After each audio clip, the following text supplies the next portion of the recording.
नमस्कार दोस्तों, कैसे हैं आप सभी। मैं मनदीप आपका सुकून एफएम चैनल पर हार्दिक स्वागत करता हूं। दोस्तों, सीक्रेट घर जमाई कहानी आपको कैसी लग रही है? आप यहां में कमेंट करके जरूर बताते रहें।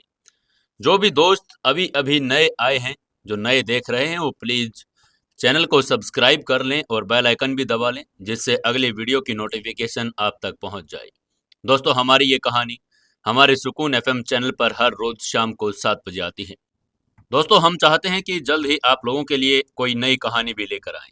तो आप हमें टाइमिंग बताइए कि आपको हम नई कहानी किस समय सुनाएं। और दोस्तों, आप सभी से रिक्वेस्ट है, प्लीज आप लोग जब भी वीडियो को देखते हैं तो एक लाइक जरूर कर दिया करो यार। लाइक करने में कुछ भी नहीं जाता। और एक प्यारा सा कमेंट कर दिया करो, अपने गांव और अपने शहर का नाम भी लिख दिया करो, जैसे हमें पता चलता रहे कि आप लोग कहाँ से कहानी सुनते हैं। हमारे जो नए सब्सक्राइबर होंगे उनका हम वीडियो में नाम भी लेंगे। तो एक लाइक, एक शेयर और एक कमेंट जरूर से जरूर कीजिएगा। आज के सीक्रेट घर जमाई के एपिसोड नंबर 31 में आपका मैं फिर से स्वागत करता हूं। चलिए, मैं मनदीप अपनी आवाज में आपको सुनाता हूं कहानी। शुरू करते हैं कहानी। पायल और समर ने वाइन और वोडका पी और नशे में सारी हदें पार कर दी। सुबह समर को कियारा ने बुला लिया। वहीं पायल को उसके पापा का कॉल आया और उसके पापा ने उसे समर से दूर रहने के लिए कहा। वहीं उधर जब समर ऑफिस पहुंचा तो उसने प्राची के सामने कियारा को अपनी पत्नी कह दिया था। प्राची ने मन ही मन सोचा, सीओ कियारा, वो इंदौर शहर की नंबर 1 ब्यूटी है और वो समर की पत्नी कैसे हो सकती है। ये सोचते हुए उसने नाम में सिर हिलाते हुए कहा, झूठ समर, समर तुम झूठे हो। सीओ कियारा की तो अभी शादी भी नहीं हुई, फिर वो तुम्हारी पत्नी कैसे हो सकती है। उसका चेहरा संदेह से भर गया था। समर ने भी अपने माथे पर पसीना पोंछा और धीरे से मुस्कुराते हुए कहा, प्राची तुम बहुत होशियार हो। तुमने तो 1 मिनट में मुझे पकड़ लिया। मैं तो बस तुम्हारे साथ मजाक कर रहा था। उसका चेहरा डर के भाव से भरा हुआ था। उसने अभी अभी अपना और कियारा का राज खोल दिया था। कह दिया था कि सीओ उसकी पत्नी है। सौभाग्य से प्राची ने इस पर विश्वास नहीं किया, अन्यथा वो फंस जाता। हालांकि समर बच गया, लेकिन वो दिल में थोड़ा उदास हो गया था। उसने मन ही मन सोचा, ओ यार शिट, क्या मैं इतना बदसूरत दिखता हूँ कि कियारा का पति बनने के लायक भी नहीं हूँ। और ये मैंने क्या कर दिया था आज।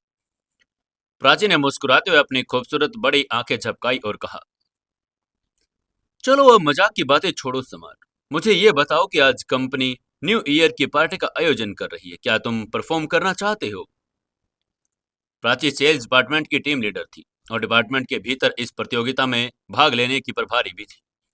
समर ने नाम में सिर हिलाते हुए कहा, नहीं प्राची, मुझे कुछ परफॉर्म नहीं करना। मुझे इस तरह की प्रतियोगिताओं में भाग लेना भी पसंद नहीं है। प्राची ने समर की बाहों को पकड़ लिया और अपने छोटे से मुंह को सिकोड़ते हुए बचकानी हरकतें करते हुए बोली, समर, हर डिपार्टमेंट को नए साल की पार्टी में 3 परफॉर्मेंस प्रस्तुत करने हैं। मैंने तुम्हारा नाम पहले ही सजेस्ट कर दिया है। उसके गाल सफेद और मुलायम थे। त्वचा चिकनी और नाजुक थी। जब वो बच्चों की तरह व्यवहार करती तो बहुत आकर्षक लगती थी। समर ने प्राची की हथेली को खरोंचा और धीरे से कहा, प्राची, तुम मेरे नाम के बजाय दूसरों के नाम क्यों नहीं लिख सकती। मुझे ऐसे फंक्शंस बिल्कुल पसंद नहीं है। उसे लो प्रोफाइल ही रहना पसंद था। उसे स्पॉटलाइट में आना बिल्कुल पसंद नहीं था। प्राची ने इस बार रिक्वेस्ट करते हुए कहा, समर, कंपनी में 15 डिपार्टमेंट हैं और टोटल 15-45 परफॉर्मेंस हैं। अगर हमारे डिपार्टमेंट ने 3 परफॉर्मेंस नहीं दी तो हमारी इंसल्ट हो जाएगी। प्लीज मेरी मदद कर दो। सेल्स डिपार्टमेंट की लीडर होने के नाते प्राची ये सब सेल्स डिपार्टमेंट के लिए सम्मान के लिए करना चाहती थी। वो जानती थी कि समर एक हर काम में सक्षम है और वो न्यू ईयर पार्टी में अच्छा परफॉर्म कर सकता है, इसलिए वो उसको मनाने की कोशिश कर रही थी। समर ने उसके आकर्षक होठ देखे और मुस्कुराते हुए कहा, हाँ जरूर, मैं तुम्हारी मदद कर सकता हूँ, लेकिन तभी जब तुम मुझे एक प्यारा सा हक दोगी।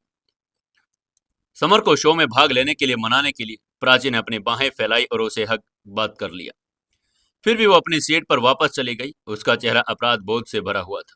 उसे डर था कि किसी ने उसे समर को गले लगता हुआ देख तो नहीं लिया। प्राची का सुंदर चेहरा लाल हो गया। जब उसने समर को हक किया तो उनके कलीग ने एक देख लिया था, जिससे वो डर गई। डेस्क के नीचे छिप गई और उसने अपने सिर को डॉक्यूमेंट से ढक लिया। तभी वहां पर इरा आई और उसने थोड़ा कड़क आवाज में कहा, समर, प्राची और मोहिनी, तुम तीनों एक पल में मेरी ऑफिस में आओ। इरा ने एक बैंगनी रंग की ड्रेस पहनी हुई थी। मोहिनी भी सेल्स डिपार्टमेंट की एक एम्प्लॉय थी जिसे हाल ही में कंपनी ज्वाइन करी थी। उसका सुंदर चेहरा और दुबली पतली थी। हालांकि वो बहुत सुंदर नहीं थी, लेकिन उसका रूप बहुत आकर्षक था। डांस के लिए बहुत उपयुक्त थी और ऐसा कहा जाता था कि उसने डांस आर्ट में ग्रेजुएट भी किया हुआ था। तीनों इरा के पीछे पीछे ऑफिस में चले गए। इरा कुर्सी पर बैठी और अपनी पलकें झपकाते हुए उन तीनों से पूछा, इस बार न्यू ईयर पार्टी में हमारे सेल्स डिपार्टमेंट के तीनों परफॉर्मेंस आप तीनों पर डिपेंड है। क्या आपको विश्वास है कि आप तीनों फर्स्ट पोजीशन पालोगे? सेल्स डिपार्टमेंट में इस बार 3 एम्प्लॉयज 3 परफॉर्मेंस करने वाले थे। समर ने सॉन्ग सुनाने की बात कही और प्राची ने पियानो बजाना था और मोहिनी ने एक डांस परफॉर्मेंस देनी थी। प्राची और मोहिनी दोनों ने कहा कि वो अपने ऊपर पूरा विश्वास करती है, तो वो दोनों कंपटीशन जीत कर रहेगी। सेल्स डिपार्टमेंट के सदस्य होने के नाते उन्हें अपने डिपार्टमेंट का नाम ऊंचा करना था। उन दोनों की बात सुनने के बाद हीरा ने अपनी आंखें झपकाई और समर की तरफ देखते हुए फिर पूछा, और मिस्टर समर, आप क्या कहना चाहते हैं? आप फर्स्ट पोजीशन लेकर आ सकते हैं या नहीं? वो समर को अजीबो गरीब तरीके से देख रही थी। समर ने अपनी छाती थपथपाई और कहा, डायरेक्टर हीरा, बेशक मैं भी फर्स्ट पोजीशन ही तो लेकर आऊंगा, आप चिंता ना करें। उसका चेहरा कॉन्फिडेंस से भरा हुआ था। प्राची और मोहिनी बगल में ही खड़ी थी। उसने इरा को सिर्फ इरा न कहकर डायरेक्टर इरा ही कहा था। इरा ने तीनों को प्रोत्साहित करते हुए कहा, वेरी गुड, बहुत बढ़िया। अगर तुम तीनों न्यू ईयर पार्टी में फर्स्ट पोजीशन लेकर आए तो मैं तुम लोगों को डिनर ट्रीट दूंगी। फिर उसने हाथ हिलाकर तीनों को जाने का इशारा कर दिया। जब सेल्स डिपार्टमेंट शो की तैयारी कर रहा था तो अन्य 14 डिपार्टमेंट भी तैयारी में लगे हुए थे। कुछ डायरेक्टर्स अपने लोगों का उत्साहवर्धन कर रहे थे। हर डिपार्टमेंट ने थिएट्रिकल परफॉर्मेंस के लिए सर्वश्रेष्ठ कलाकारों को भेजा ताकि वो फर्स्ट पोजीशन ला सके। प्रतियोगिता वाकई कड़ी होगी। वहीं इसी समय उधर वाइस प्रेसिडेंट के ऑफिस में वाइस प्रेसिडेंट राजीव गुप्ता अपनी कुर्सी पर बैठे थे। उनका चेहरा उदास था। उनके सामने एक पीला और गोल मटोल अधेड़ उम्र का व्यक्ति खड़ा था जिसने चश्मा पहना हुआ था। इस अधेड़ व्यक्ति का नाम क्रांति था और जो अग्रवाल इंडस्ट्रीज के लॉजिस्टिक डिपार्टमेंट का डायरेक्टर और न्यू ईयर पार्टी का आयोजक भी था। राजीव गुप्ता ने बोही सी कोड़ी और ठंडी आवाज में पूछा, क्रांति, क्या समर ने न्यू ईयर शो के लिए साइन अप किया है? क्रांति ने सम्मानपूर्वक मुस्कुराते हुए कहा, वाइस प्रेसिडेंट, उसने सिंगिंग कंपटीशन में पार्टिसिपेट किया है और वो सेल्स डिपार्टमेंट को लेकर आ रहा है। क्रांति ने राजीव गुप्ता ने ही प्रमोट किया था और राजीव गुप्ता का दूर का रिश्तेदार भी था, इसलिए वो राजीव गुप्ता की हर बात सुनता था। राजीव गुप्ता ने मुस्कुराते हुए ठंडे स्वर में कहा, क्रांति, अगर उस पार्टी में थोड़ी सी आग लग जाए तो कितने लोग जल सकते हैं? उसकी बात सुनकर क्रांति के चेहरे के भाव बदल गए। उसकी आंखों में थोड़ी हिचकिचाहट दिखाई देने लगी। उसने जो कुछ भी वाइस प्रेसिडेंट के शब्दों में सुना, उसे ऐसा लग रहा था कि वो न्यू ईयर पार्टी में आग लगाना चाहता है। निश्चित रूप से प्रेसिडेंट, डायरेक्टर और टीम लीडर और अग्रवाल इंडस्ट्रीज के सभी रेगुलर एम्प्लॉयज न्यू ईयर पर होने वाले पार्टी में शामिल होने वाले थे। अगर उस पार्टी में आग लग गई तो इससे कई लोगों को तो चोटें आएंगी, कई लोगों की मौत भी हो सकती है। क्रांति ने थोड़ा डरते हुए पूछा, वाइस प्रेसिडेंट, आप न्यू ईयर पार्टी में आग लगाना चाहते हैं? उसे हाँ सुनने में डर लग रहा था। हालांकि उसने वही सुना जिसका उसे डर था। राजीव ने उसको क्रूरता से अपना प्लान समझाते हुए बोला, हाँ क्रांति, तुम न्यू ईयर पार्टी के आयोजक हो। मैं तुम्हें कुछ गैसोलीन तैयार करके दूंगा। जब पार्टी खत्म हो जाएगी तो तुम उसे जला देना, और अगर तुमने इस समर के पास इसे जला दिया तो अच्छा है। इसे जला दो और उसे भी जला दो। उसकी आवाज में जानलेवा इरादा झलक रहा था। वॉइस प्रेसिडेंट की बात सुनकर क्रांति को भी सदमा लगा। वो बहुत डर गया था। उसे पता था कि पार्टी में कई सौ लोग होंगे। एक बार अगर आग लग गई तो अन्य सैकड़ों लोग भी झुलस कर मर जाएंगे। राजीव गुप्ता ठहाके लगाकर हंसा और ठंडी आवाज में बोला, क्रांति, तुम्हारी हिम्मत नहीं हो रही ना ऐसा करने की? क्रांति की आंखों में उलझन भर गई थी। उसने कंफ्यूज होते हुए कहा, वाइस प्रेसिडेंट, आग लगाने से लोग मर जाएंगे। आप ऐसा क्यों करना चाहते हैं? राजीव गुप्ता का चेहरा उदास था और उसने क्रूरता से कहा, क्यों करना चाहता हूं? उस समर ने मेरे बेटे अनिकेत को पीटा, जिससे उसे गंभीर चोटें आईं। उसकी वजह से मेरे बेटे को और मेरे भाई को पुलिस पकड़ कर ले गई। उसकी वजह से आज वो दोनों जेल में हैं। मैं उससे बदला लेना चाहता हूं। जेल में अपने बेटे की दयनीय स्थिति देखकर राजीव गुप्ता ने बदला लेने का मन बना लिया था। बेशक अब वो न केवल समर से बल्कि सीओ कियारा से भी नफरत करने लगा था। अगर कियारा समर को प्रोटेक्ट न करती तो समर को कंपनी से बाहर निकाल देता और ऐसा कुछ भी नहीं होता। इसलिए राजीव गुप्ता समर और कियारा से बदला लेना चाहता था। राजीव गुप्ता एक अवसर की तलाश में था। आखिरकार उसे न्यू ईयर पार्टी का वो मौका मिल गया था। उस पार्टी में आग लगाना चाहता था और समर और कियारा से बदला लेना चाहता था। राजीव गुप्ता ने क्रांति को धमकी देते हुए ठंडे मुस्कान के साथ कहा, क्रांति, यह मत भूलना कि तुमने कंपनी से 10 मिलियन रुपए का गबन किया है। बाहर एक रखेल रखी है। 14 साल की टीनेजर के साथ जबरदस्ती भी की है। अगर मैंने तुम्हें इस सब से न बचाया होता तो तुम्हें क्या लगता है तुम्हारे साथ क्या होता? अगर मैं अभी भी किसी को बता दूं तो अभी तुम्हें कोई बचा नहीं पाएगा। राजीव गुप्ता की बातें सुनकर क्रांति कांप उठा। उसकी आंखें भय से भर गई और उसने जल्दी से कहा, वाइस प्रेसिडेंट, आप आप प्लीज ऐसा कुछ भी ना कहिएगा। मैं आपकी बात मानने को तैयार हूं और पार्टी में आग लगाने के लिए भी तैयार हूं। प्लीज किसी को बताइएगा मत। उसे पता था कि अगर राजीव गुप्ता ने उसके बुरे कर्मों की पोल खोल दी तो उसे जेल जाना पड़ेगा। लंबी सजा होगी। जेल से बाहर रहने के लिए और उसे वाइस प्रेसिडेंट की बात तो माननी ही पड़ेगी। समय लगभग बीतता जा रहा था। पलक झपकते ही शाम के 7 बज गए। आमतौर पर अग्रवाल इंडस्ट्रीज शाम 6 बजे बंद होती थी, लेकिन आज ये पार्टी के चलते हुए कोई घर नहीं गया और 7 बजे तक ऑफिस में ही लोग थे। पूरी कंपनी में चहल पहल थी। सभी लोग एक्साइटेड थे और नए साल की पार्टी का तैयारी कर रहे थे। तीसरी मंजिल के हॉल में जो सीईओ के ऑफिस में बगल का जो कमरा था जहां पर पार्टी आयोजित होनी थी, जब समर अपने सेल्स डिपार्टमेंट के साथियों के साथ तीसरी मंजिल के हॉल में पहुंचा तो हॉल लोगों से खचाखच भरा हुआ था। सीईओ कियारा मंच पर बैठी थी और साथ ही वाइस प्रेसिडेंट राजीव गुप्ता और डिपार्टमेंट के डायरेक्टर भी थे। हॉल के चारों और कंपनी के 15 डिपार्टमेंट्स के एम्प्लॉय भी बैठे थे। हॉल के सामने एक बहुत बड़ा मंच बनाया गया था जिस पर LCD screen, lighting, loudspeaker, microphone, सब कुछ लगा हुआ था। समर, प्राची, मोहिनी प्रतियोगिता में सेल्स डिपार्टमेंट के प्रतिनिधि थे और उन्हें मंच के पीछे वेटिंग रूम में भेज दिया गया। वेटिंग रूम में कुल 45 एम्प्लॉय थे। सभी के सभी कुछ न कुछ डिपार्टमेंट से आते थे। कुछ लीडिंग डिपार्टमेंट से पार्टिसिपेट से मेकअप भी करने आए थे। उन सभी को देखकर प्राची की पतली पतली पलकें हल्की सी झपक रही थी। उसके मासूम चेहरे पर थोड़ी बेचैनी दिखाई दे रही थी।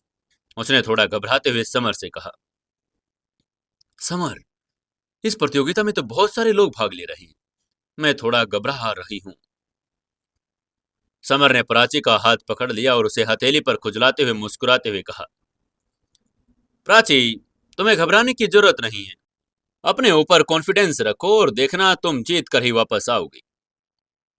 बेवकूफ। उसने अपने हथेली पर गुदगुदी महसूस की और प्राची के मासूम चेहरे पर शर्म आ गई। सभी के सामने वैसे हाथ पकड़े जाने पर प्राची को अलग ही लग रहा था। तभी अचानक उसे एक हल्की सी आवाज सुनाई दी, यो, तो तुम प्राची हो ना? क्या ये तुम्हारा बॉयफ्रेंड है? समर और प्राची ने आवाज की दिशा में मुड़कर देखा तो नीले कलर की शॉर्ट ड्रेस वाली महिला उनकी तरफ ही आ रही थी। उसकी ऊंचाई औसत थी। उसने बहुत शॉर्ट ड्रेस पहनी थी। उसकी त्वचा का एक हिस्सा उजागर हो रहा था।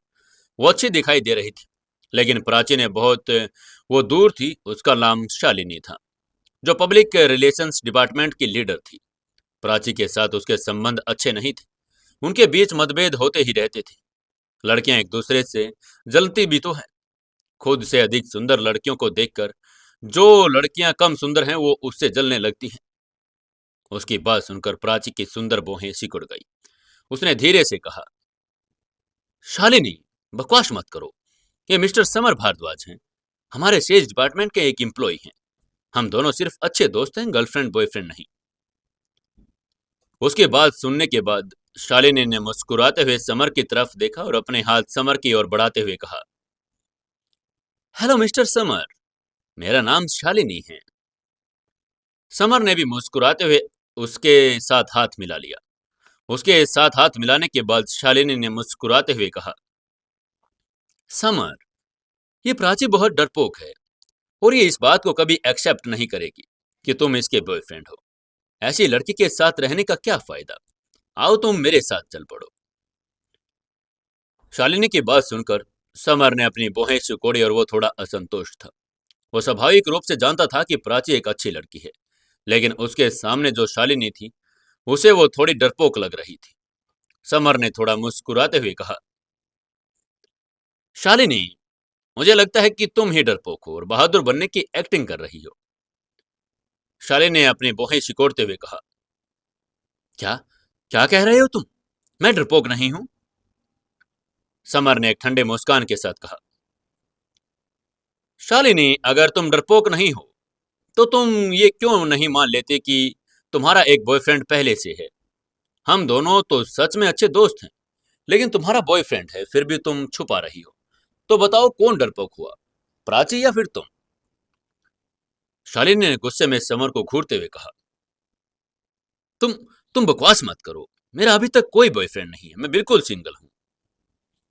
समर ने शालिनी की गर्दन की ओर इशारा करते हुए कहा, हम्म, अच्छा, तो फिर शालिनी ये बताओ, तुम्हारी गर्दन पर ये हिक्की क्यों है? उसकी आवाज थोड़ी ऊंची थी, जिससे आसपास के लोगों का ध्यान भी उसकी तरफ बढ़ गया। आसपास के सभी लोग भी शालिनी की गर्दन को स्पष्ट रूप से देखने लगे थे। उसकी गर्दन पर एक बड़ा सा हिक्की का निशान था। हिक्की बहुत स्पष्ट थी और शायद अभी अभी किसी ने उसे किस किया था। चारों ओर अजीबोगरीब नजरों को देखकर शालिनी का चेहरा लाल हो गया। वो बहुत गुस्से में हो गई थी। वो जानती थी कि इस आदमी ने जो कहा है वो बिल्कुल सही था। वो अभी अभी लॉजिस्टिक डिपार्टमेंट के डायरेक्टर के साथ रोमांस कर रही थी और इसके अलावा उसका और भी बॉयफ्रेंड थे।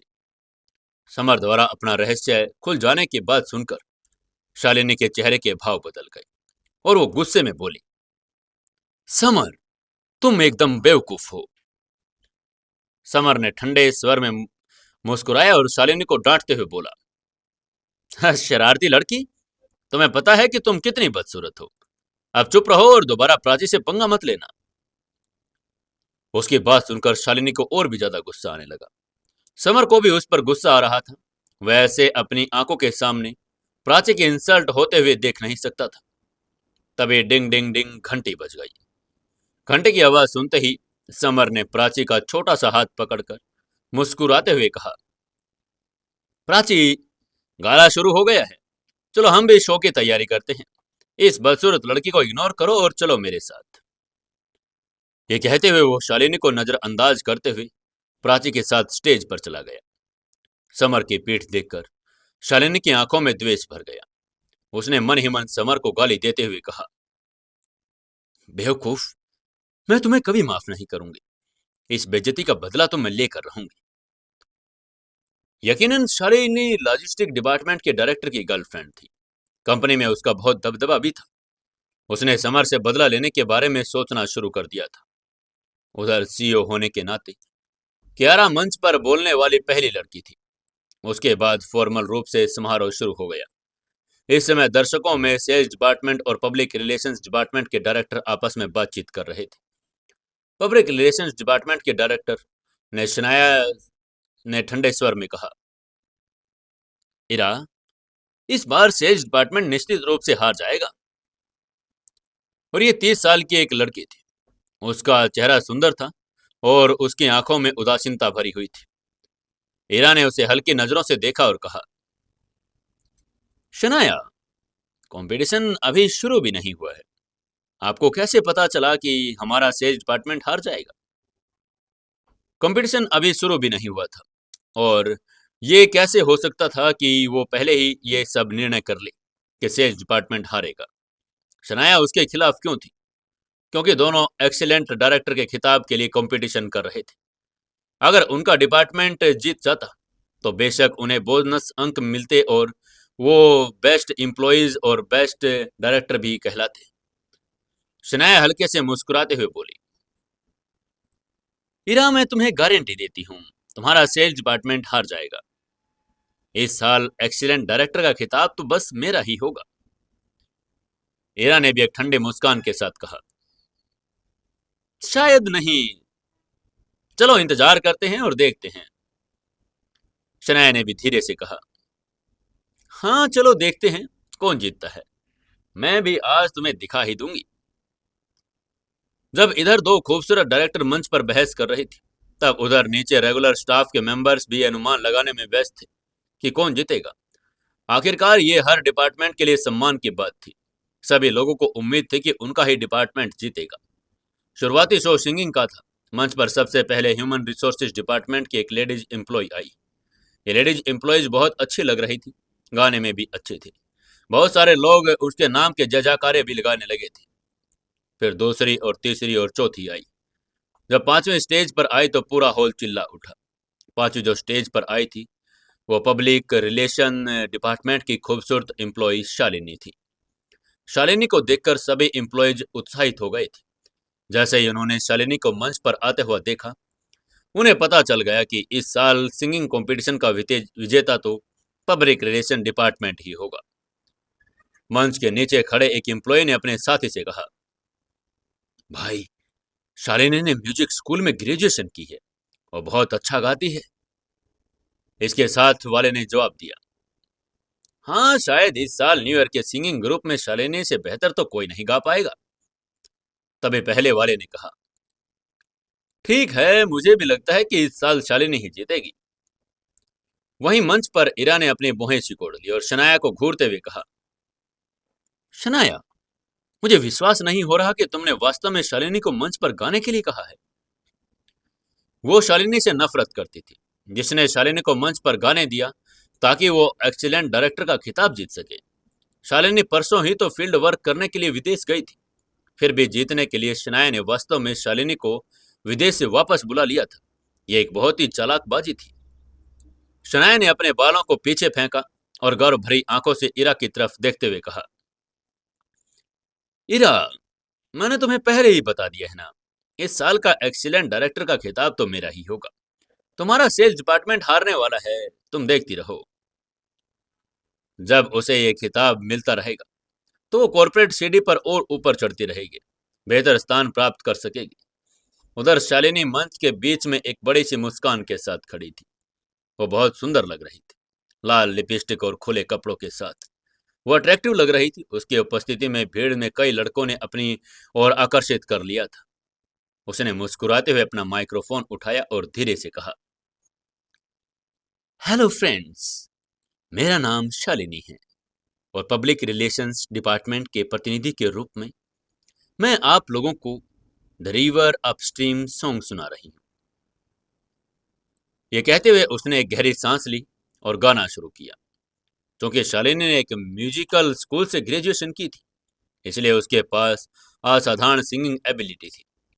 द अपस्ट्रीम रिवर सॉन्ग उसने अविश्वसनीय रूप से अच्छा गाया और उसका गाना सभी को बहुत पसंद भी आया। शालिनी को अच्छा गाता हुआ देखकर पूरे हॉल में तालियों की गड़गड़ाहट सुनाई देने लगी। लोग उसकी आवाज से जयकारे भी लगाने लगे। शालिनी के गाने को दर्शकों ने खूब सराहा। ये देखकर शनाया के चेहरे पर खुशी के भाव आ गए। दूसरी ओर ठीक उसके बगल में बैठी इरा के चेहरे पर कुछ उदासी आ गई थी। वो बस यही उम्मीद कर सकती थी कि समर अच्छा गाए और आज उसकी लाज रख ले। इरा ने खुद उसे पहले कभी गाते हुए सुना नहीं था, इसलिए उसे उसके सिंगिंग एबिलिटी के बारे में तो पता भी नहीं था। उसने प्राची से ही सुना था कि समर बहुत अच्छा सिंगर है, जो पहले समर के साथ कैविटी गई थी, और उसने समर का गाना भी सुना था।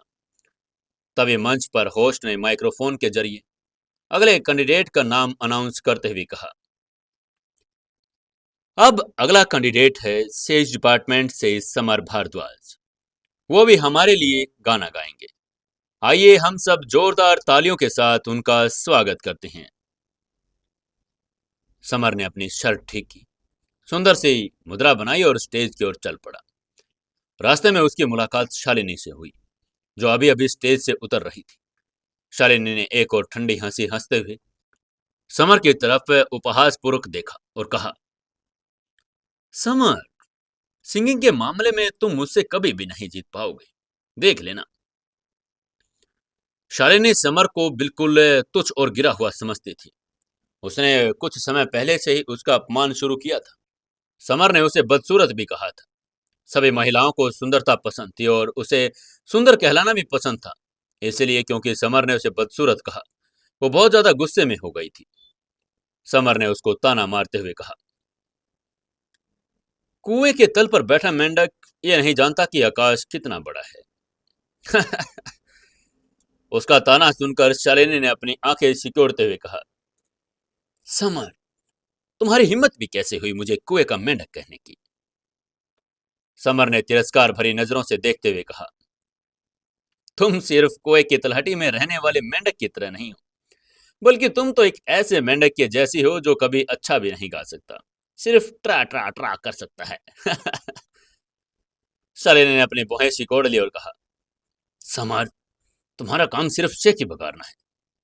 तुम्हें लगता है कि मैं बुरा गाती हूँ, तो फिर तुम अपनी गायकी का हुनर दिखाते क्यों नहीं। समर ने भी घमंड के साथ जवाब देते हुए कहा, ठीक है ठीक है, मैं तुम्हें बताऊंगा कि असल में गाना क्या होता है। एक लड़के का एक लड़की के प्रति प्यार असल में होता क्या है। ये कहते हुए वो मंच की ओर बढ़ गया। समर ने स्टेज पर आते ही माइक्रोफोन लिया, सबके सामने मुस्कुराते हुए कहा, हेलो एवरीवन, मैं सेल्स डिपार्टमेंट से समर हूँ। मैं आप लोगों को फेयरवेल माय कॉन्क्यूबाइन सॉन्ग सुनाने जा रहा हूँ। मैं ये सॉन्ग हमारी सीईओ मिस कियारा अग्रवाल को डेडिकेट करना चाहता हूँ। समर मुस्कुराया और उसने अपना गाना कियारा को डेडिकेट करने का फैसला किया। आज नया साल था, बेशक उसे अपनी पत्नी को तोहफा देना था। नीचे भीड़ में बैठे लोग एक दूसरे से कानाफूसी करने लगे। सभी हैरान थे कि उसने ये गाना उनकी सीईओ कियारा को डेडिकेट किया, और यह बहुत ही हिम्मत वाला कदम था। हर कोई ऐसा कर नहीं पाता था। तभी एक लड़की ने हैरान होते हुए अपने साथ वाले लड़के से पूछा, ये आदमी कौन है जो हमारे सीईओ को गाना डेडिकेट करने की हिम्मत कर रहा है। उसके साथ वाले लड़के ने कहा, अरे उसने बताया तो है, वो सेल्स डिपार्टमेंट का एम्प्लॉय समर है। लगता है उसमें हिम्मत है, सीईओ के लिए गाना गाने की हिम्मत। मुझे तो लगता है कि वो हमारे सीईओ को डेट करना चाहता है भाई। एक और लड़के ने अपने माथे पर हाथ मारते हुए कहा, ओ शेट्टी, अरे मैंने हमारे सीईओ के लिए गाने के बारे में क्यों नहीं सोचा। तभी उसके साथ वाले ने कहा, तुम भाई, तुम इसके बारे में सोचना भी मत। अगर तुमने हमारे बॉस के लिए गाने की हिम्मत की तो वो कल तुम्हें नौकरी से निकाल देगी, ध्यान रखना। सभी जानते थे कि शालिनी ने अभी अभी गाया था। उसके ठीक बाद ये गाना नुकसानदेह था, क्योंकि उसने बहुत ही सुंदर गाया था। कोई नहीं सोच रहा था कि समर जीत पाएगा। समर मंच पर भीड़ की कानाफूसी सुन सकता था। द अपस्ट्रीम रिवर अच्छा था, लेकिन वो जानता था कि ये फेयरवेल माय कॉन्क्यूबाइन के आसपास भी नहीं था। समर ने हाथ में माइक्रोफोन उठाया, एक गहरी सांस ली और गाना शुरू कर दिया। समर भावपूर्ण ढंग से गा रहा था। इस सॉन्ग का हीरो अपनी आत्महत्या के क्षण तक हीरोइन से बेइंतहा प्यार करता था। पूरा पार्टी हॉल खामोश हो गया। हर कोई मार्मिक प्रेम कहानी में डूब गया था। अपने प्रियजन के लिए मरने की इच्छा, इससे बड़ा कोई प्रेम तो नहीं हो सकता। कियारा ने अपने रसीले लाल हाथों पर अपना मुंह ढक लिया। उसकी खूबसूरत आंखों में आंसुओं के निशान थे। वो बहुत ज्यादा भावुक हो चुकी थी। वो जानती थी कि ये समर की ओर से उसके लिए एक गिफ्ट है, और उसे यह बहुत पसंद आया। कियारा ने धीरे से फुसफुसाया, डियर, वास्तव में मैं भी आपको बहुत पसंद करती हूँ। उसकी आंखें अभी भी मंच पर समर से हटी नहीं थी। तभी ताली ताली और हर जगह से तालियों की गूंज उठ गई। समर ने बहुत अच्छा गाया, इसलिए सभी ने खड़े होकर स्टैंडिंग ओविएशन दिया। वह अपने गीत के माध्यम से एक पुरुष के प्रति अपने महिला के प्रेम को स्पष्ट रूप से व्यक्त करने में कामयाब हो गया था। चारों ओर दर्शकों ने अपनी राय व्यक्त करना शुरू कर दिया। कुछ लोग कह रहे थे, वाह यार, फेयरवेल माय कॉन्क्यूबाइन बहुत बढ़िया था। ये तो द अप स्ट्रीम रिवर से भी बहुत अच्छा था। एक लड़के ने अपने साथ वाले लड़के की बात सुनते ही कहा, भाई मुझे भी लगता है ये बहुत हार्ट टचिंग सॉन्ग था। तभी पहले वाले ने कहा, मुझे लगता है कि सिंगिंग कंपटीशन का विजेता तो समर ही बनेगा। लोगों ने समर को एक्साइटमेंट के साथ देखा। कुछ महिला एम्प्लॉयज ने तो चिल्लाते हुए कहा, Samar, Samar I love you Samar. Agarwal industries के समर की लोकप्रियता तेजी से बढ़ रही थी। उसकी प्रतिष्ठा सीईओ कियारा से बहुत अलग नहीं थी। मंच पर कई सीनियर्स मैनेजर एम्प्लॉयज ने समर को प्रशंसा भरी नजरों से देखा। उसने गीत इतना अच्छा गाया कि सब लोग भावुक हो गए थे। वहीं ईरा ने अपने बालों को ठीक करते हुए बगल में बैठी शनाया से कहा, शनाया, तुम्हारा पब्लिक रिलेशन डिपार्टमेंट तो हारने वाला है। उसका चेहरा एक्साइटमेंट में भर गया था। उसे पता था कि समर इस सिंगिंग प्रतियोगिता में जीतने वाला है। उसकी बात सुनकर शनाया के चेहरे के भाव बदल गए। वो जवाब देना चाहती थी, लेकिन उसने ऐसा न करने का फैसला किया, क्योंकि उसने अपने आसपास के सभी लोगों से कहते हुए सुन लिया था कि समर ने बहुत अच्छा गाना गाया है। जैसा कि उम्मीद थी, समर ने सिंगिंग प्रतियोगिता में फर्स्ट पोजीशन जीत ली थी और सेल्स डिपार्टमेंट को अच्छी रैंकिंग भी दिलाई। इसके तुरंत बाद प्राची ने भी पियानो प्रतियोगिता में फर्स्ट पोजीशन हासिल कर ली। दो प्रतियोगिता में फर्स्ट पोजीशन प्राप्त करने के बाद सेल्स डिपार्टमेंट ने न्यू ईयर पार्टी के अंत में भी फर्स्ट पोजीशन प्राप्त कर ली। जब पार्टी समाप्त हुई तो वाइस प्रेसिडेंट और लॉजिस्टिक डायरेक्टर ने अपना प्लान बनाना शुरू कर दिया था। वाइस प्रेसिडेंट राजीव ने क्रांति को एक टेक्स्ट मैसेज भेजा, क्रांति, क्या गैसोलीन ऑयल तैयार है अभी? वो फोन करने की तो हिम्मत नहीं जुटा पाया, क्योंकि उसे डर था कि कोई उनकी बातचीत ना सुन ले। क्रांति ने भी तुरंत मैसेज का जवाब दिया, जी वाइस प्रेसिडेंट, सब कुछ तैयार है। राजीव गुप्ता ने मैसेज को देखते ही कहा, ठीक है, पेट्रोल को वेटिंग रूम को और आसपास के इलाके में डाल दो। समर सहित प्रतियोगिता के सभी प्रतियोगिताओं को उसमें जाने का इंतजार करो और आग लगा दो। समर आज जिंदा नहीं बचना चाहिए, चाहे कुछ भी हो जाए। वेटिंग रूम के कोनों में क्रांति पेट्रोल की एक बाल्टी को लेकर लगे हुए था। उसके चेहरे पर चिंता की लकीरें भी थी। वो आग तो नहीं लगाना चाहता था। वो जानता था कि अगर उसने ऐसा किया तो जिन लोगों का कोई कसूर ही नहीं है, वो लोग भी बेचारे हताहत हो जाएंगे, और यहाँ पर कम से कम 45 लोग थे। दूसरी ओर वो जानता था कि अगर उसने आग नहीं लगाई तो वाइस प्रेसिडेंट उसके सारे गलत कामों का पर्दाफाश कर देगा। क्रांति ने अपने दांत पीस लिए और आखिरकार खुद को आग लगाने के लिए मनाते हुए मन ही मन कहा, बस इसे आग लगा दो। जैसे ही यह आग ये लग जाएगी, मैं भाग जाऊंगा, किसी को पता भी नहीं चलेगा। क्रांति ने पूरी बाल्टी वेटिंग रूम के दरवाजे के बाहर उड़ेल दी और अपना लाइटर निकालकर आग लगाने के लिए तैयार हो गया। इसी बीच समर, प्राची और प्रतियोगिता के कुछ अन्य प्रतिभागी वेटिंग रूम के अंदर ही थे। कुछ मेकअप उतार रहे थे तो जबकि आराम कर रहे थे कुछ। प्राची ने समर की तारीफ करते हुए कहा, समर, तुमने तो बहुत अच्छा गाया। उसकी पलकें फड़क रही थी और उसकी आंखों में प्रशंसा की चमक थी। उनके आसपास के सभी लोगों ने प्राची से सहमति जताते हुए अपना सिर हिलाया। वो सभी भी समर के सिंगिंग से मंत्रमुग्ध हो चुके थे। समर ने मुस्कुराते हुए जवाब देते हुए कहा, प्राची, तुम्हारे पियानो स्किल भी बहुत अच्छी थी। तुमने बहुत अच्छा पियानो प्ले किया है।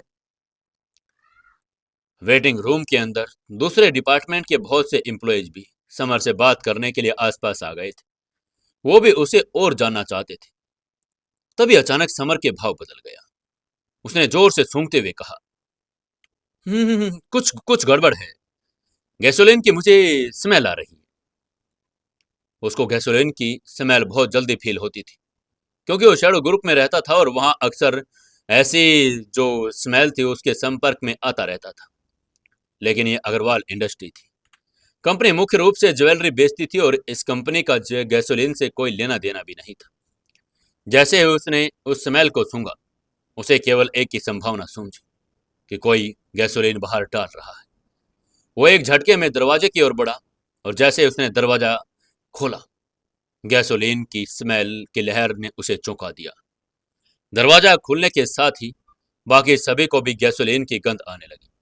वो सभी दरवाजे की ओर देखने लगे और बाहर गलियारे में हर कोने में गैसोलीन बहता हुआ देखकर सभी के सभी चौंक गए। गलियारे के अंत में कुछ ही दूरी पर क्रांति ने अपना लाइटर खोला और उस गैसोलीन में फेंकने के लिए तैयार हो गया। Oh shit! सबके चेहरे के भाव बदल गए। उन्हें पता था कि जैसे ही क्रांति ने पेट्रोल में आग लगा दी, कमरे में मौजूद हर कोई मर जाएगा। लेकिन वो क्रांति से बहुत दूर थे। वे उससे कम से कम दर्जन मीटर दूर थे। उसे रोकने के लिए बहुत देर हो चुकी थी। जब क्रांति ने समर को दरवाजा खोलते देखा तो उसका भी चेहरा तुरंत बदल गया। वो पहले से ही पेट्रोल में आग लगाते हुए निकल जाना चाहता था, लेकिन इससे तो वो अब क्या कर पाता और दरवाजा खुल गया। जब उसने देखा कि सभी को उसके बारे में पता चल ही गया है तो क्रांति बहुत हैरान हो गया था। क्रांति चौंक गया था। उसके हाथ कांपने लगे। लाइटर जमीन की ओर गिर गया और ठीक उसी पेट्रोल की ओर गिरा जिसे अभी अभी डाला गया था। लाइटर गिरता हुआ देखकर भी वो बुरी तरह से घबरा गया था। सभी जानते थे कि अगर लाइटर जमीन पर गिरा तो उसमें से कोई भी नहीं बचेगा। कुछ लोगों के तो चेहरे बिल्कुल सफेद और पीले पड़ चुके थे।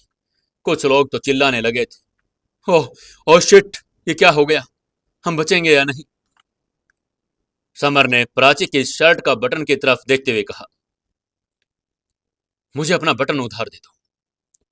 ये कहते हुए उसने अपने हाथ से प्राची की शर्ट का बटन निकाला और उस बटन को लाइटर की तरफ फेंक दिया।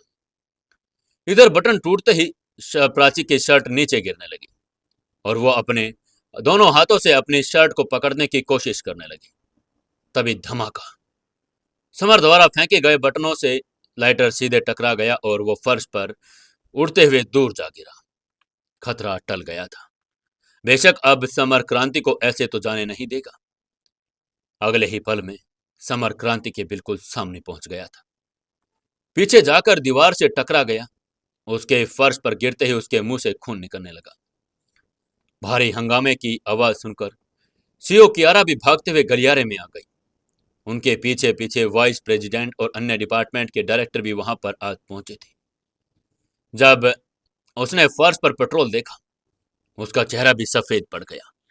कंपनी के सीईओ होने के नाते वो बहुत अच्छी तरीके से जानती थी कि पेट्रोल का मतलब क्या है।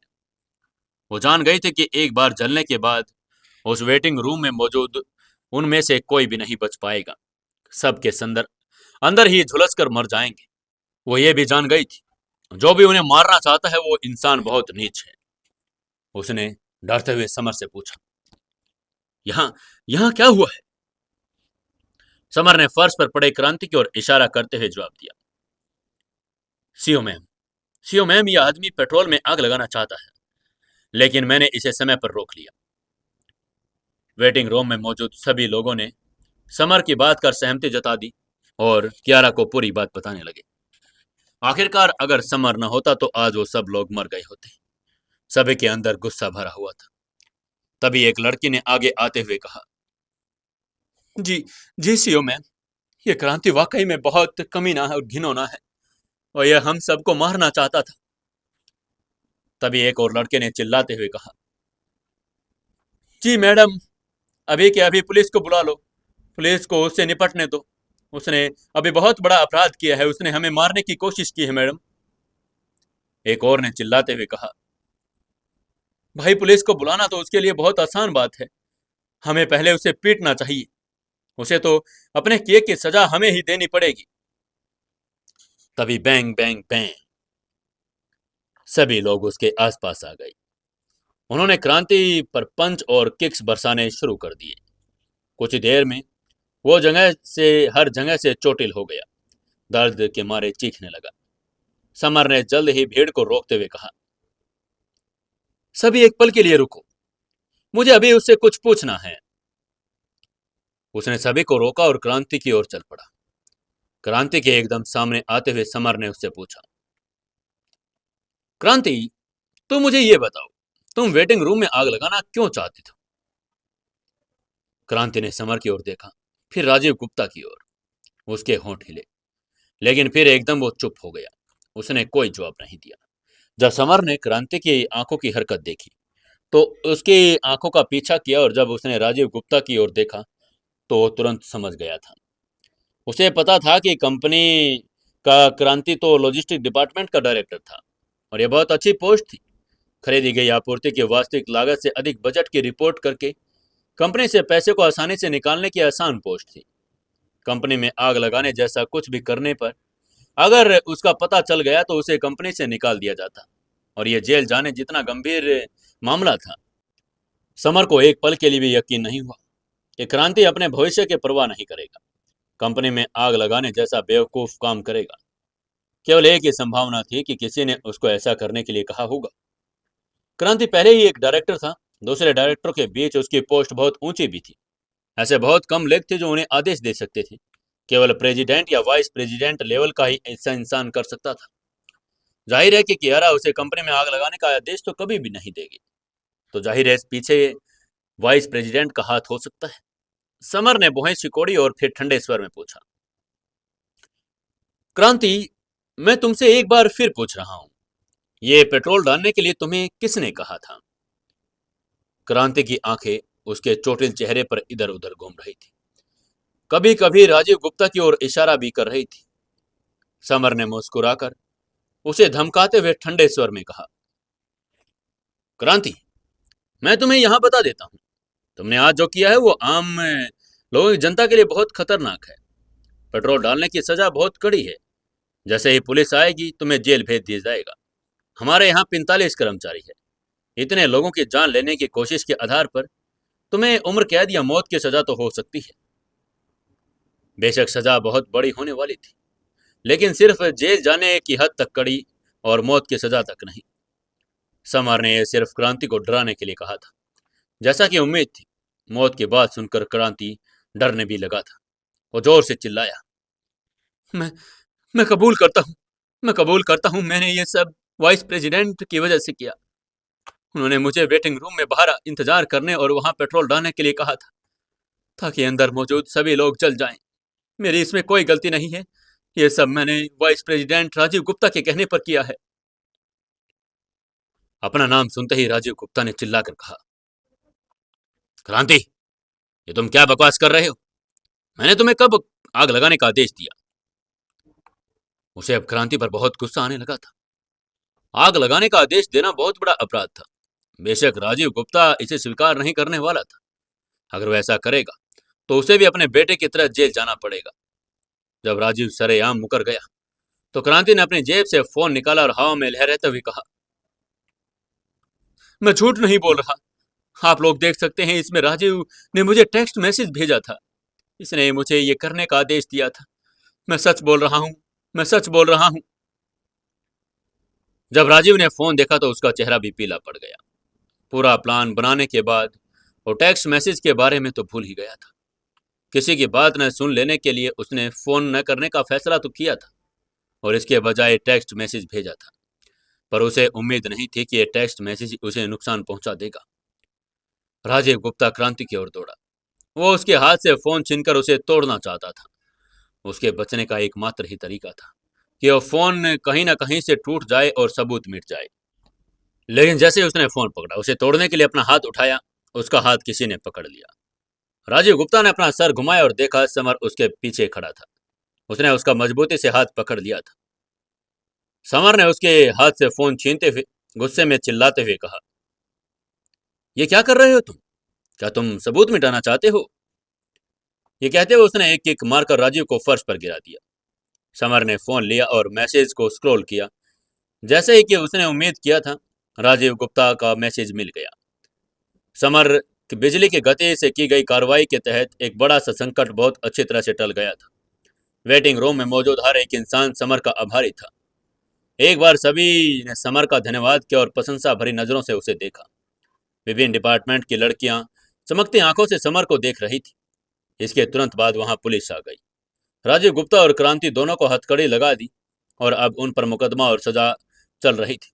उन्हें बाहर लेकर जाता हुआ समय उनके चेहरे पीले पड़ गए थे। बेशक ऐसी घटना के बाद उन दोनों को उनके पदों से भी निकाल दिया गया। कंपनी को उनके जैसे लोग नहीं चाहिए थे। आखिरकार न्यू ईयर पार्टी खत्म हुई और रात के 9 बज चुके थे। हालांकि अभी रात के 9 ही बजे थे, लेकिन बाहर अंधेरा हो चुका था। सर्दियों के मौसम में बहुत जल्दी ठंड हो गई थी। उसके बाद सभी घर जाने लगे। घर जाते हुए सबके मन में सिर्फ समर के बारे में ही चर्चा हो रही थी। भले ही वो सेल्स डिपार्टमेंट का एक छोटा सा कर्मचारी था, लेकिन आज उसने बहुत बड़ा काम कर दिया था। कियारा खुद गाड़ी चलाकर घर गई और समर स्वाभाविक रूप से उसके साथ नहीं गया। लोगों को उनके रिश्ते के बारे में पता न चले, इसलिए उसने टैक्सी ली और घर पहुंचा। जैसे वो विला नंबर 13 के लिविंग रूम के अंदर, कियारा ने सफेद स्लीपिंग अटायर पहने हुए थे। सफेद अटायर के साथ उसका फिगर और भी खूबसूरत लग रहा था। कियारा ने समर को धन्यवाद देते हुए शर्म से मुस्कुराते हुए कहा, डियर, आग लगने से बचाने के लिए thank you so much. Summer ने न केवल कंपनी को बचाया, बल्कि उसके लिए गाना भी डेडिकेट किया था। यह उसके लिए प्यार भरा एहसास था। समर ने मुस्कुराते हुए कहा, हनी, मुझे ये थैंक यू कहने की कोई जरूरत नहीं। मुझे तो इसका इनाम मिलना चाहिए ना। कियारा ने शर्माते हुए कहा, हाँ तो बोलिए, आपको क्या इनाम चाहिए। समर ने शैतानी मुस्कान के साथ कहा, हनी, मुझे एक किस चाहिए। ये कहते हुए उसकी आंखें चमक उठी। जैसा कि कहावत है, अगर लोहा गर्म हो तो चोट मार देनी चाहिए। एक ही दिन में उसने बहुत कुछ किया जिसे उसके प्रति कृतज्ञता का एहसास था, और ये उनके कामों को करने का सबसे अच्छा समय था। अगर वो कियारा के बर्फ की रानी बनने का इंतजार करता, तो उससे किस जैसी चीजों की मांग करना बहुत ज्यादा मुश्किल था। कियारा को थोड़ी सी रोगाणुओं से डर लगता था, और वो बचपन से ही लोगों को छूने से नफरत करती थी। उसे लड़कों से ज्यादा कॉन्ट्रैक्ट रखना भी अच्छा नहीं लगता था। इसी समय उसका पति उसे किस करना चाहता था। उसे नहीं पता था कि कैसे जवाब देना है, लेकिन चूंकि उसने आज उसके लिए बहुत कुछ किया था, इसलिए वो मना नहीं कर पा रही थी। हालांकि समर ने उसको एक बार पहले भी किस किया था, लेकिन उस दिन उसकी रजामंदी नहीं थी। उसने जबरदस्ती किस कर लिया था। उसने मन ही मन सोचा, मेरा पति किस करना चाहता है, मुझे क्या करना चाहिए, अब मैं क्या करूं। और ये सोचते सोचते उसका चेहरा लाल हो गया। समर ने एक शैतानी मुस्कान के साथ कहा, हनी, हनी, क्या मैं तुम्हें किस कर सकता हूं। और उसने अपने हाथों से उसकी कमर को पकड़ लिया और उसके होठों पर अपने होठ रख दिए। उसने एक फ्रेंच किस किया। कियारा का शरीर थोड़ा कांप उठा। वो शर्मा रही थी। उसकी आंखों में शर्मिंदगी के भाव थे। बेवकूफ। शर्मिंदगी भरे गुस्से में उसने कहने पर शर्म भी नहीं हुई। उसे नहीं पता था कि उसे कैसा महसूस करना है। समर ने अभी भी उसको पकड़ रखा था। कियारा ने शर्माते हुए सिर झुकाते हुए कहा, डियर, अब मुझे छोड़ो, मुझे आराम करना है। समर ने भी कुछ ही देर में उसको छोड़ दिया। तभी कियारा ने शर्माते हुए कहा, डियर, ठीक है, मैं अब आराम करने जा रही हूँ। और ये कहते वो दूसरी मंजिल की ओर भाग गई। उसका दिल तेजी से धड़क रहा था। समर भी अपने बेडरूम में चला गया और जल्दी से सो गया।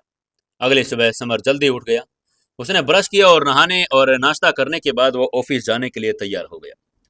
हालांकि वो जल्दी उठ गया था, लेकिन कियारा उससे भी पहले उठ चुकी थी और ऑफिस के लिए निकल चुकी थी। ट्रिंग ट्रिंग ट्रिंग। जैसे ही समर जाने के लिए तैयार हुआ, उसका फोन बज उठा। उसने अपना फोन निकाला और देखा कि पायल कॉल कर रही। उसने फोन उठाते ही कहा, हेलो बेस्ट फ्रेंड, क्या हुआ। फोन के दूसरी तरफ से पायल की आवाज सुनाई दी, मैंने तो तुम्हें यह कहने के लिए कॉल किया है कि आज प्लीज तुम ऑफिस मत जाओ, मेरे साथ हाइकिंग के लिए चलो। समर ने सिर हिलाया और पायल की रिक्वेस्ट को एक्सेप्ट करते हुए कहा, ठीक है, मैं ऑफिस से एक दिन की छुट्टी मांग लेता हूँ। ये कहने के बाद उसने फोन काट दिया और प्राची को फोन किया। एक दिन की छुट्टी मांगी। उसने प्राची से कहा कि आज उसकी तबीयत ठीक नहीं है, वो ऑफिस नहीं आ सकता। जब प्राची ने सुना कि समर बीमार है, तो चिंता में पड़ गई। उसने उसके हेल्थ के बारे में पूछा और समर ने उसके सवालों को टाल दिया। फिर समर विला नंबर 14 की ओर चला गया। वहां पर पायल उसका इंतजार कर रही थी। मौसम ठंडा था, इसलिए पायल ने सफेद डाउन जैकेट पहनी थी। उसका मोहक चेहरा गुलाब की तरह लाल था। उसकी त्वचा बर्फ की तरह सफेद थी और उसकी आंखें पानी के तालाब की तरह थी, सितारों की तरह चमक रही थी। वह सर्दियों की परी की तरह थी, मोहक, सुंदर और आकर्षक। चाहे कोई भी समय हो, वो बहुत अच्छी दिखती थी। समर ने गर्म निगाहों से देखते हुए उसकी प्रशंसा की और कहा, पायल, आज तुम बहुत सुंदर लग रही हो। पायल ने जवाब देते हुए मोहक मुस्कान के साथ उसको जवाब दिया। तभी समर ने हल्के से पूछा, पायल, आज तुम कहाँ जाना चाहती हो? ये कहते उसने पायल का हाथ पकड़ लिया। पायल ने मुस्कुराते हुए कहा, चलो हम माउंटेन की ओर चलते हैं।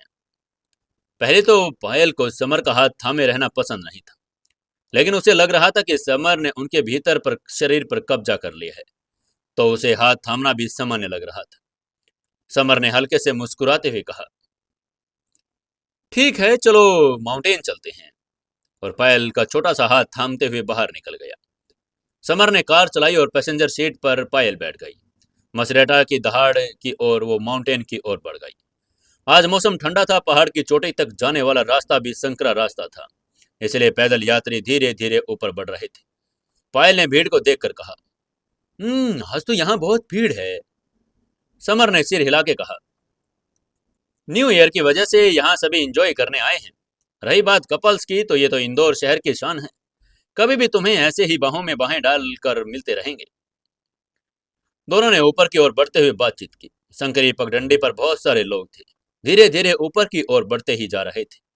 बहुत सारी वहां पर लड़कियां थी, लेकिन पायल निश्चित रूप से उनमें सबसे खूबसूरत लड़की थी। उसकी आकर्षक और सुंदर उपस्थिति ने सभी की निगाहों को उसकी ओर खींच लिया था। समर ने पायल का हाथ पकड़ लिया, कुर्सियों की पंक्ति में आगे बैठ गया। उसने पायल के छोटे से हाथ को सहलाते हुए पूछा, पायल, तुम्हारी भौहें सिकड़ी हुई है, तुम उदास लग रही हो, क्या तुम्हारे मन में कुछ चल रहा है? उसकी बात सुनकर पायल थोड़ी घबरा गई। उसका छोटे से हाथ पर खुजली हो रही थी। उसने समर को चंचलता से घूरते हुए कहा, नहीं, मेरे दिमाग में तो कुछ भी नहीं है। समर ने पायल के ठंडे हाथ को थामा और धीरे से सहलाते हुए कहा, पायल, अगर तुम्हारे दिमाग में कुछ है तो मैं उसे सुलझाने में तुम्हारी मदद कर सकता हूँ। तुम मेरे साथ खुलकर बात कर सकती हो। वो शैडो किंग और अंडरवर्ल्ड का नंबर 1 किंग था, ऐसा कुछ भी नहीं था जिसे वो सुलझा न सके। पायल ने मोहक मुस्कान के साथ कहा, नहीं नहीं समर, तुम चिंता मत करो, मुझे कोई परेशानी नहीं। पायल इस बात से परेशान थी कि उसके पिता ने उसे अनुराग से शादी करने के लिए मजबूर किया था, और वो 1 महीने में उसको दिल्ली बुला रहे थे, और ये आखिरी महीना था जो वो समर के साथ बिताना चाहती थी। तभी अचानक 2 हट्टे कट्टे गुंडे वहां पर पहुंचे और पीछे की ओर चले गए। उनमें से एक ने कहा, वाह, क्या खूबसूरत लड़की है। उसने अपनी पूरी जिंदगी में ऐसी खूबसूरत लड़की नहीं देखी थी। वो मशहूर बॉलीवुड हीरोइन से भी ज्यादा खूबसूरत लग रही थी। तभी पहले वाले गुंडे ने कहा, शिवम भाई, ये लड़की बहुत हॉट है, चलो इसके साथ फ्लर्ट करें। शिवम ने दुष्टता से हंसते हुए कहा, अरे सोहम, बेशक मैं इसको ऐसे तो जाने नहीं दूंगा। शिवम ने समर को एक साइड हटने का इशारा करते हुए कहा, दोस्त एक तरफ हटना। समर ने मुस्कुराकर शिवम की तरफ देखा। उसकी भौहें तन गई। उसकी आंखों में नाराजगी दिखाई दे रही थी। उसने कहा, यहाँ कोई खाली सीट नहीं है, तुम कहीं और क्यों नहीं चले जाते? शिवम ने समर की तरफ देखते हुए दुखी होकर कहा, हाँ, यहाँ कोई खाली सीट नहीं है, इसलिए तो मैं तुमसे कह रहा हूं कि तुम यहाँ से हट जाओ, मेरे लिए जगह बनाओ। समर ने अपनी भौहें सिकोड़ते हुए कहा, अरे तो क्या तुम अंधे हो? क्या तुम नहीं देख सकते कि यहाँ कोई सीट नहीं? उसकी आंखों की नाराजगी और बढ़ गई। जो कोई भी शैडो किंग से मिला था वो जानता था कि भाव से मतलब था कि समर पागल हो गया है। उसका गुस्सा उबलने ही वाला है। शिव ने मुट्ठी बांधकर धमकी देते हुए कहा, मुझे पता है कि यहाँ कोई सीट नहीं है, इसलिए तो मैं तुमसे हटने के लिए कह रहा हूँ, पागल इंसान। क्या तुम इंसानों की भाषा नहीं समझते? मुझे लगता है कि तुम्हें पीटना ही पड़ेगा। समर ने भी उसको तिरस्कार से देखा और कहा, क्या तुम मुझे पीटोगे? तुम जैसा कमजोर आदमी मुझे कैसे पीट सकता है? पहले जाओ और कुछ साल प्रैक्टिस करो। तभी सोहम ने शिवम से कहा, शिवम भाई, उसने तुम्हें कमजोर कहा है। शिवम ने सोहम को चुप रहने का इशारा किया और कहा, चुप रहो, मैंने भी सुन लिया, तुम्हें इसे दोहराने की क्या जरूरत है? और उसने उसके सिर पर एक चपत लगाई। वो पहले ही समर द्वारा अपमानित होने पर शर्मिंदा था। अब जब सोहम ने समर के शब्दों को दोहरा दिया तो और बहुत ज्यादा शर्मिंदा हो गया। उसके बाद उसने समर को धमकी देते हुए कहा, अबे ओ फटीचर, देखने में तो तुम बिल्कुल फटीचर लग रहे हो, और घमंड इतना कि जैसे देश का सबसे अमीर आदमी तू ही है। मुझे लगता है कि तुम जानते नहीं कि मैं हूं कौन।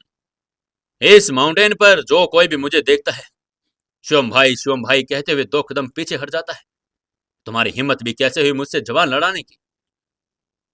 ये कहते हुए उसका गुस्सा 7वें आसमान पर पहुंचने लगा था। अब क्या करेगा शिवम? देखने की बात तो यही है। और समर क्या करेगा? क्या समर यहाँ पर गिर जाएगा? अब पायल क्या 1 महीना समर के साथ ही बिताएगी? जानने के लिए जुड़े रहिए अपने इस कहानी सीक्रेट घर जमाई के साथ। दोस्तों, अभी मैं कुछ अपने दोस्त हैं जो नए जुड़े हैं उनके नाम अनाउंस कर रहा हूँ।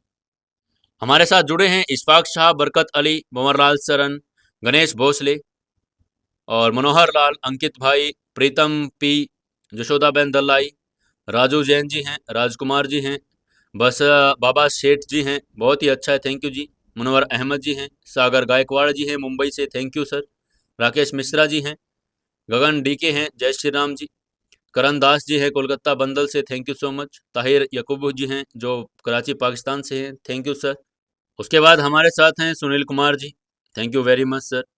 अंकित भाई जी हैं और हमारे साथ हैं संजोय पाल जी, रोहित अत्री, इंटरनेशनल विलेजर 99 सिरसा हरियाणा से, thank you so much. Sunil Kumar ji हैं, उमेश कुमार हैं, AK47 अनिल, विश्वजीत सिंह जी हैं, इंद्रजीत सिंह जी हैं खरर मोहाली से, राजकुमार, कार्तिक हैं, राकेश सिंह हैं, सानोक छित्री खत्री जी हैं, राधे FM, प्रताप सिंह चौहान जो उत्तर प्रदेश आजमगढ़ से हैं, thank you so much. Gajendra ji हैं देवली आहुआ से, सुशील प्रसाद जी हैं, बहुत अच्छा sir, thank you so much sir.